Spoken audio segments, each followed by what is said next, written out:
Bwana mambo vipi? Safi. Mambo yanaenda? Safi sana. Kama kawaida. Niko poa. Yaani huwa nina chombo changu. Huwa napendaga kukiendeshea kwenye foleni. Yaani kama hamna foleni, huwa ninaaibika kweli. Ndio. Kwani ni chombo gani chenye? Yaani na gari ndugu yangu. Una gari? I say. Yaani una gari afu? Napendaga kuiendeshea kwenye foleni. Kama hamna foleni, linaaibika vibaya mno. Tengeneza gari. Tengeneza chombo chako ili kiwe imara, kiwe salama zaidi.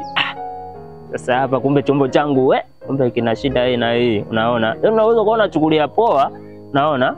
Pakiwepo foleni, si ile mdogo hatua kwa hatua. Yani, lakini kama hamna foleni, mbio. Ndio.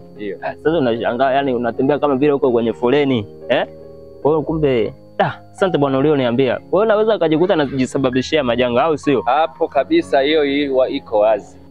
Nenda gereji zipo nyingi, katengeneze gari. Ndio. Katengeneze gari yako iwe imara, iwe nzuri. So chombo kinatembea kwenye foleni ikiwa kwenye ikiwa kwenye rafu na kwa majanga. Inaweza kusababisha ajali, unagonga vitu, unachatafuta matatizo mwenyewe. Bwana sasa umenipa makavu, nilijua utaniunga mkono bwana, endelea hivyo hivyo. Kama umenipa makavu. Nakupa makavu, siwezi nikaficha, sababu wewe ni rafiki yangu, ukipata tatizo langu lako.